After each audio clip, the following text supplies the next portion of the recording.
Not so down on this whole thing as you are. I know that fans out there that love baseball and they want baseball to stay as normal as possible.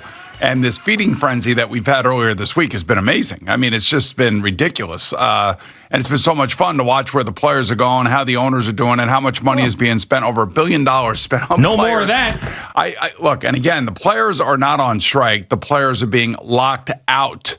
So the owners have decided that, there are some things that they want to get straightened out and they want to work on, and they want to make sure that they have labor peace for a long time so then they can try to go out and sell more TV revenue and, labor peace and things of that nature. So here's one of the biggest issues that, to me, if I'm a player, I got to hold steadfast on, because it really is a problem, because it's two sides, the way that they look at the player in general.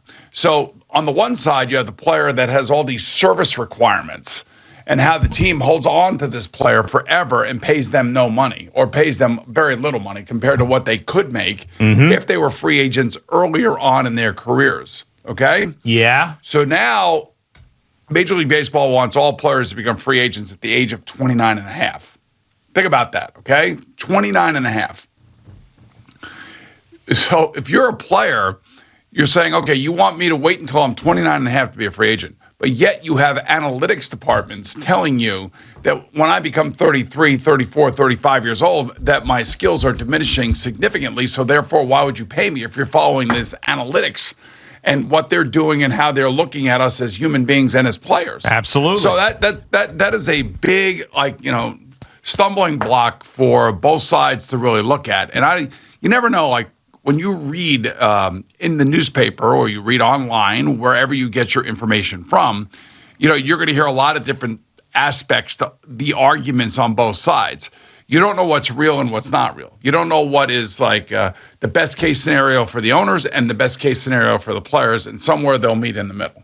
Yeah. So I would think that there's going to be service time may be decreased a little bit, but not a lot. Yeah, and they don't know what they're doing, both of these sides. I mean, I know that the Players Association is so strong and they've gotten a lot of wins for the players, but I mean, why is it that football can figure it out, basketball figures it out, their guys get paid $45 million, there's a split down the middle, there's labor peace, but then baseball's always got some sort of stupid-ass thing that's going on, whether they're changing the baseballs or they're changing the rules or there's this or they're moving the All-Star game. It's just there's always some sort of issue going on with Major League Baseball, and here they are, they're finding themselves in a lockout with no end in sight. And you could tell me all you want about how the players are going to want to play and it's going to be missed out on money and, oh, man, they're going to think of the fans, and Rob Manfred can write some letter talking about how we love the fans and this is the best way to get labor peace is locking everything out. No, it's not. It's absolutely not. And there's no way that anytime soon these two sides who fought like crazy when there was a CBA still in place during the COVID year in 2020 are going to get this thing done anytime before spring training. But even think about those arguments. The arguments on the player side, they wanted to get paid full salary for playing 60 games. So that in itself tells you that, they're unrealistic.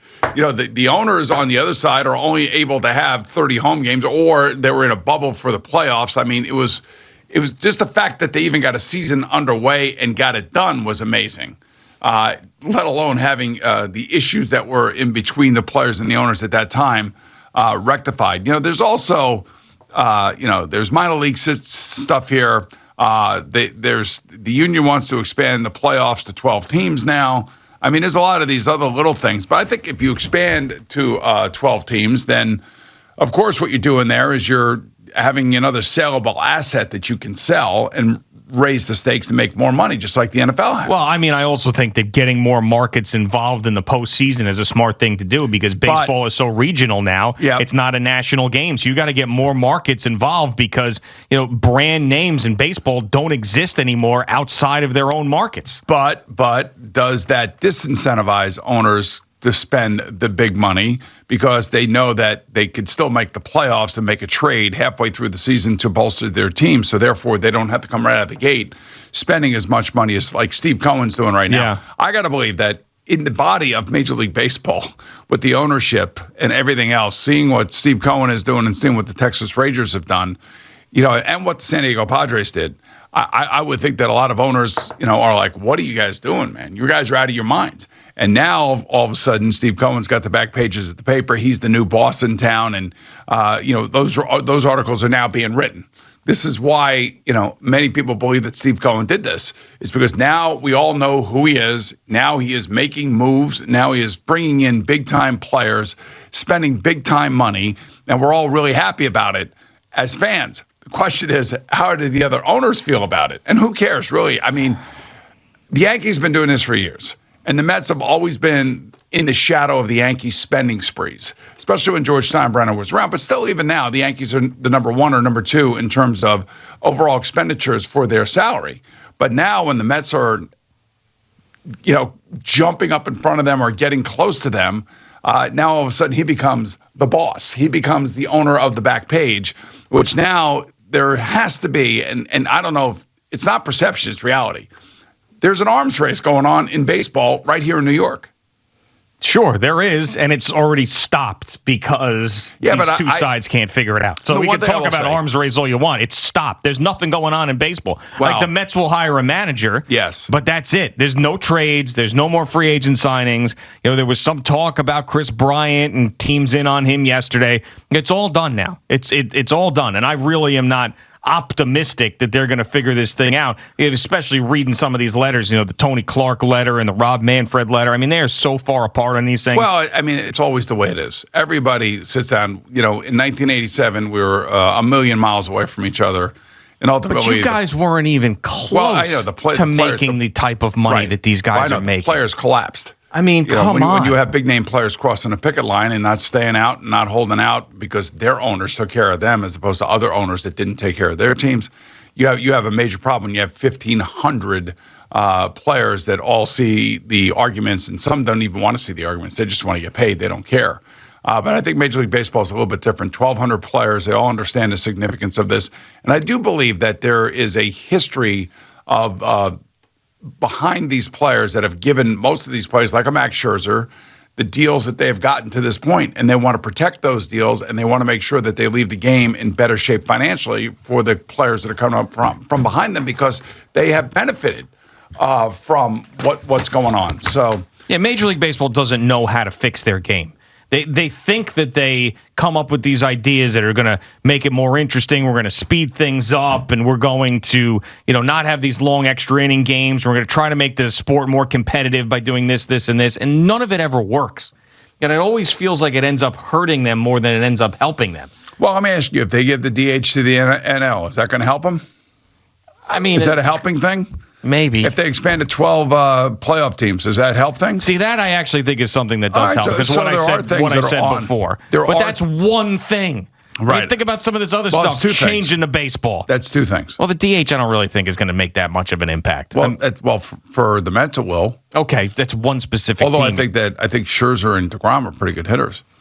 Yeah, that is true, but I don't think that that's something that really impacts baseball financially or the health of the game. The other thing I can't stand is both these sides act like they care about the fans and they care about competitive balance in baseball. Well, they do. No, they don't. Well, I don't know about competitive balance in baseball, but they care about their bank accounts. That's the first and foremost what you care about. Exactly. Rob Manfred's talking about the Players Association trying to make the league and Major League Baseball less competitive. We really want to be more competitive. It has nothing to do about having more markets be competitive. You know what that screams of? Screams of salary cap. They want to have exactly what the NFL has.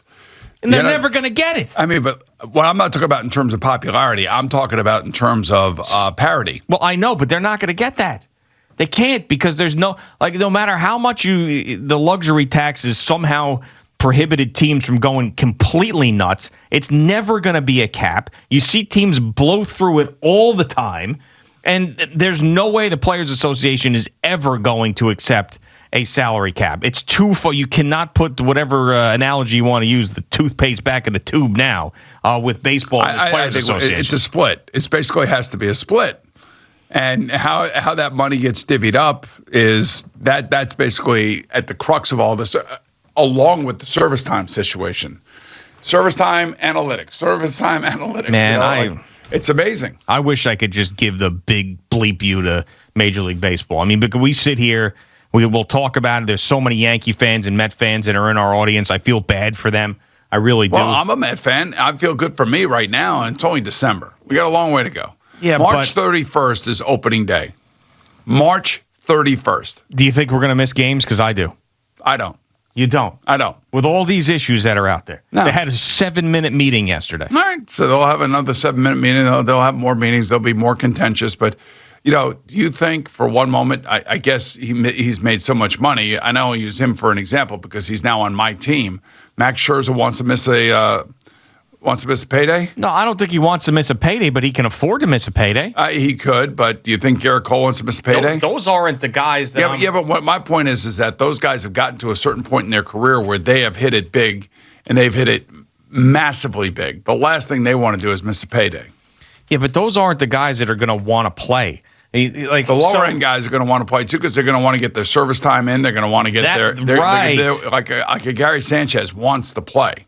He wants his $8 million and he wants to play. So Max Scherzer's career earnings are,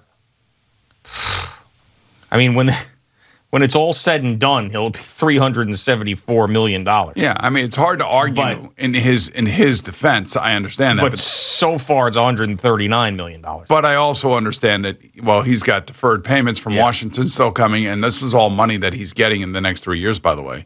I would say that he's going to want his paycheck. Nobody wants to miss a paycheck. Athletes don't get any younger. This was older. a Players Association in '94 who decided themselves to strike and miss paychecks. So this is what they're capable of. I'm telling you, there's going to be some games missed. There will be some games missed. Okay, you could be the pessimist. I'm gonna. It's early. They forced me to feel this way. We're one day into this, but we knew, and you're already overreacting to it. I'm not overreacting. I'm reacting to it. And baseball, why trust them? It's just business. Why trust them? When you say why trust them, are you saying why trust the owners, or are you both? These two sides who can't stand each other. Why are we going to believe that they're going to work this thing out? This stuff is just so insulting to baseball fans. It really is. Then you know what? I wish I could stop watching. I really wish I could sometimes, honestly, and just say, screw you guys. For the love of God. This is so stupid and insulting.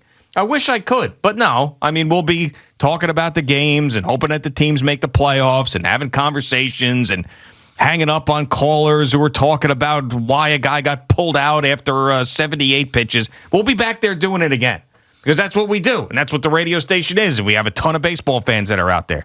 But I would just love to just give the Brian Kelly middle finger up to baseball and just there you go. Screw you for the rest of the time. And by the way, speaking of Brian Kelly, Notre Dame did the right thing. Tired of your bull crap. They hired within, and now there's stability there. And now the people that are voting for this team, don't be voting out Notre Dame.